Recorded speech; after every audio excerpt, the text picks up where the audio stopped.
अस्सलाम वालेकुम दोस्तों, सब देखने वालों को इमरान लंगड़ियाल का सलाम।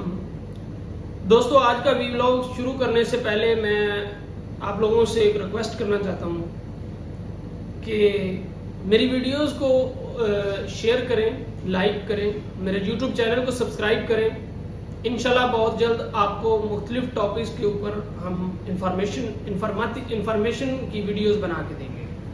बाज़ औक़ात मेरी ज़ुबान से स्पेनिश लैंग्वेज के लफ्ज़ निकल जाते हैं, उसके लिए मैं माजरत खा हूँ, क्योंकि सारा दिन यहाँ पर पाकिस्तानी कम्युनिटी नहीं रहती जहाँ पर मैं रहता हूँ। ज़्यादातर कम्युनिकेशन स्पेनिश लोगों से होती है, तो उर्दू बोलने की कोशिश करते हुए कुछ ना कुछ स्पेनिश में बोला जाता है। और दूसरी बात मैंने आप लोगों से ये करनी थी कि दोस्तों, फ़लस्तीन के मुसलमानों के साथ बहुत बड़ी ज़्यादती हो रही है।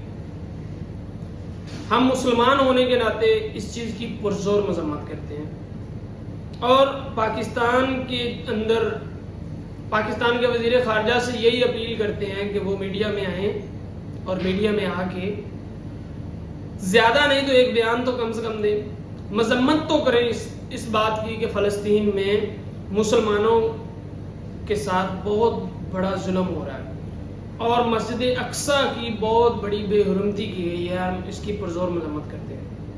चलते हैं आज के व्लॉग की तरफ। तो जिस तरह आपने देखा है कि एपिसोड नंबर 10 में मैंने आपको बताया कि किस तरह से हम सर्बिया से क्रोएशिया पहुंचे। अगर किसी दोस्त ने पिछले एपिसोड्स नहीं देखे तो उसको इस वीडियो की समझ नहीं आएगी। सबसे पहले वो मेरे चैनल पे जाए और एपिसोड नंबर 1 से लेकर एपिसोड नंबर 9 तक देखे, फिर ये वीडियो देखे, फिर उसको समझ आ जाएगी। तो मैंने आपको बड़ा अच्छे तरीके से एक्सप्लेन करके बताया कि सर्बिया से क्रोएशिया कितनी मुश्किल से पहुंचे और कितने दिनों की जेल काटी और दोबारा किस तरह से सजा खरीदी। तो आज चलते हैं। 1 महीना हमने क्रोएशिया में कैंप में गुजारा। क्रोएशिया में 1 महीना कैंप में गुजारने के बाद वहां कैंप में हम क्या करते थे, वाईफाई लगी ढूंढ लेते थे, सिम वगैरह ढूंढ लेते थे, सारा दिन वहीं सोते, आपस में बातें करते। तो कुछ दोस्त जो हमारे साथ जा रहे थे यूनान से, उनमें से 2 दोस्त उधर रह गए और वहां से हमारे 2 नए दोस्त बन गए। हमने उन नए दोस्तों को साथ लिया और चारों निकल पड़े इसी रास्ते पर। दोस्तों, सबसे पहले हमने टैक्सी ढूंढी। एक टैक्सी वाले से बात की कि वो हमें स्लोवेनिया के बॉर्डर के ऊपर जाके उतारेगा, तो मान गया। खैर, उससे हमने आई थिंक उस वक्त $300 में डन किया, सामान वगैरह लिया और हमने टैक्सी ली और हम निकल पड़े। हमने टैक्सी वाले से ये बात की कि आपने हमें असर की अजान के बाद वाला जो टाइम तकरीबन 5-6 बजे उतारना है बॉर्डर से 2 किलोमीटर या 3 किलोमीटर पहले। उसने कहा मैं उतार दूंगा। हमने उसे नक्शे से समझाया। खैर, वो वहां से निकला, पहले ज़ाग्रेब आया, ज़ाग्रेब से रूट पकड़ता हुआ उसने हमें जाके एक जंगल में उतार दिया कि मैं यहाँ से आगे नहीं जा सकता, अगर आपने स्लोवेनिया एंटर होना है तो यहाँ से ये लेफ्ट साइड। तो दोस्तों, इतना भयानक जंगल है वो 40 किलोमीटर के। वहां पर एक दफा बंदा गुम हो जाए तो शायद सारी जिंदगी दोबारा उसे सड़क ना मिले। वहां से जो E750 जो रोड जा रहा है, जो स्लोवेनिया से गुजरता हुआ सीधा इटली के शहर, इटली की बंदरगाह त्रिस्ते इटालियन में बोलते हैं, वहां पहुंचता है।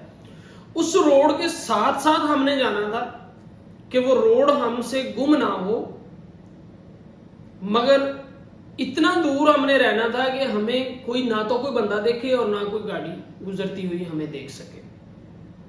दोस्तों, तो हम वहां से उतरे, हमने शुरू कर दिया अपना सफर। चलते चलते चलते चलते सुबह हो गई। तो जहां पे सुबह हुई, पहले तो हमने फैसला किया कि हम यहाँ पे सो जाते हैं। फिर हमारे पास खाने पीने का सामान कम था। हमने 2 दोस्तों से रिक्वेस्ट की कि 2 लोग हम इधर रहेंगे, 2 लोग साथ वाले गांव में जाएंगे और जाके सामान लेके आएंगे। हम स्लोवेनिया में इंटर हो चुके थे, तो वो 2 दोस्त गए, उन्होंने जाके कुछ खाने पीने का सामान लिया। हमें टोटल 3 दिन और 3 रातें लगी। हम वो 3 दिन और 3 रातें पैदल सफर करते रहे। जहां थक जाते थे वहां कोई जंगल ढूंढ के सो जाते थे, लेकिन हमने वो सड़क नहीं छोड़ी। हम सड़क की लेफ्ट साइड पे थे, E750 की लेफ्ट साइड पे थे। हमें किसी ने नहीं देखा। एक बार हमें ऐसा लगा जिसे हमें किसी ने देखा है, तो पुलिस के 2 हेलीकॉप्टर प्रवास करते थे हमारे ऊपर, लेकिन हम बिल्कुल फौजियों की तरह ना पत्तों के नीचे दरख्तों के अंदर घुसे हुए थे कि हम नजर ना आए, तो हम नजर नहीं आए। जिस रात हम इटली इंटर हुए हैं, हमें नहीं पता था कि इटली आ गया है दोस्तों। बारिश हो रही थी, इतनी ज्यादा तेज बारिश थी और इतनी कड़क बिजली थी कि हम डरे बिजली के डर से। जब बादल गरजता था तो हम पैदल चलते चलते सल्वीनिया और इटली की जो चौकी है ना, उस सड़क के ऊपर, हम उसके अंदर घुस गए जहाँ पर कमरे बने होते हैं ये वो। लेकिन हमारी किस्मत अच्छी थी कि वहां पर कोई बंदा, कोई पहरेदार, कोई सिक्योरिटी वाला कोई भी नहीं था। अगर कोई था भी तो वो पीछे कमरों में लोग जा चुके थे। तकरीबन सुबह 3-4 बजे का टाइम था। तो फिर हम जल्दी जल्दी वहां से गुजरे और गुजरने के बाद पैदल उस बॉर्डर से तकरीबन 10 किलोमीटर त्रिस्ते शहर है, त्रिस्ते शहर पहुंचे। तब तक हमारे कपड़े, हमारे जूते बारिश के पानी से बुरा हाल बता नहीं सकता मैं आपको। वहां से जाके हमने पूछा किसी को, हमने ट्रेन स्टेशन जाना है, तो हमने वो उसने बताया लोगों ने कि वहां पे त्रिस्ते का ट्रेन स्टेशन है। हम ट्रेन स्टेशन पहुंचे। उस वक्त आई थिंक 35 यूरो की टिकट आई थी।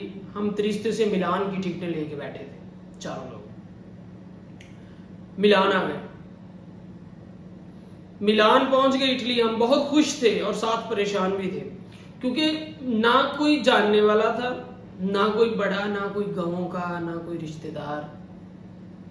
मिलान चंद्राले पहुंच गए। अब हमें यह नहीं पता था कि हमने नेक्स्ट क्या करना है। सोच यही थी जब हम यूनान से चले थे कि हमने जर्मनी जाना है या बेल्जियम जाना है, जहां पर काम मिले, काम कर सकें, पैसा कमा सकें। खैर मैंने भी घर फोन किया, सब दोस्तों ने अपने अपने घरों में फोन किया। तो एक जानने वाला, मेरे एक जानने वाले निकल आए। उन्होंने कहा जी ठीक है। मैंने कहा मैं अकेला नहीं हूँ, मेरे साथ हम 4 लोग हैं। उन्होंने कहा आप, मसला नहीं है, आप आ जाएं। तो मैं उनके साथ चला गया। मैं उनका बड़ा शुक्रगुजार हूँ आज भी। वहाँ हम 2 दिन रहे। उन्होंने हमें बड़ा अच्छा गाइड किया कि अगर तो चाहते हो कि जिंदगी में कुछ करना है तो सबसे पहले यूरोप के पेपर बनवाने हैं। तो यूरोप के पेपर सबसे ज्यादा आसान स्पेन देता है, जहां पर अगर आप 3 साल इलीगल रहते हैं तो 3 साल के बाद आपको पेपर मिल जाते हैं। तो फिर तो आप स्पेन चले जाओ। अगर आपको जल्दी पाकिस्तान जाने की जल्दी नहीं है तो ठीक है, फ्रांस चले जाओ, पैसा बढ़िया कमाओगे। जर्मनी चले जाओ, पैसा बढ़िया कमाओगे, लेकिन पेपर नहीं मिलते इन कंट्रीज में। तो हम 2 लोग स्पेन के लिए तैयार हो गए और 2 लोग जर्मनी को चले गए। जो 2 लड़के हमारे साथ क्रोएशिया में कैंप में अलग हो गए थे, वो हमसे पीछे आ रहे थे पिछली गाड़ी में। वो लोग सल्वीनिया में पकड़े गए। सल्वीनिया में उस वक्त, मैं 2010 की बात कर रहा हूँ, 2010 में सल्वीनिया में ये कानून था कि अगर वहां पर इलीगल इमिग्रेंट्स पकड़ा जाए तो उसे 6 महीने सजा होती थी, जेल होती थी। तो मेरे गांव का लड़का भी एक शामिल था उनमें। वो लोग पकड़े गए और वो बेचारे 6 महीने जेल में कैद रहे। आजकल वो जर्मनी होता है। तो 6 महीने सजा काटने के बाद उन्होंने उन्हें छोड़ा और फिर वो वहां से इटली और इटली से जर्मनी पहुंचे। तो फैसला कर लिया गया कि ठीक है, मैंने फैसला कर लिया कि मैंने ना इटली रहना है, ना जर्मनी जाना है, ना फ्रांस रहना है, मैंने स्पेन जाना है। अब स्पेन सिर्फ इसलिए कि स्पेन के पेपर मिल जाते हैं। अब स्पेन में भी मेरा जानने वाला कोई बंदा नहीं था, कोई बंदा जानने वाला नहीं था। खैर हमने सोचा कि चलो, उस दोस्त ने हमें ट्रेन स्टेशन वापस मिलान उतार दिया। उन्होंने हमें वहां से बताया कि यहाँ से फ्रांस जाओगे, फ्रांस से स्पेन जाओगे, इटली में इटली के बॉर्डर पे जाओगे, इटली और फ्रांस के विंटीमिलिया, और विंटीमिलिया से ट्रेन लेके आप नीस आओगे, और नीस से आप ट्रेन लेके स्पेन के बॉर्डर को जाओगे। तो हमने उसी रास्ते को अख्तियार किया और बार्सिलोना पहुंच गए ट्रेन के जरिए। बार्सिलोना में कोई बंदा जानने वाला नहीं था, किसी का नंबर नहीं था, कुछ नहीं था, कुछ भी नहीं था। तो बार्सिलोना में जो सांत स्टेशन है वहां से बाहर निकले ट्रेन स्टेशन से। तो एक दोस्त को मैंने बोला कि यार मैं पाकिस्तान से नया आया हूँ, तो वो मुझे अपने घर ले गया, पाकिस्तानी था। तो वहां पर मैं रहा। फिर स्पेन में मैंने क्या क्या काम किए, कितने जलील हुए, स्पेन पहुंचने के बाद कितनी जलालत उठाई, और अल्हम्दुलिल्लाह अल्हम्दुलिल्लाह आज किस मुकाम पे बैठे हैं। ये सब इंशाल्लाह अगले व्लॉग में। अब तक के लिए इतना ही इजाज़त चाहता हूँ। अल्लाह हाफिज़।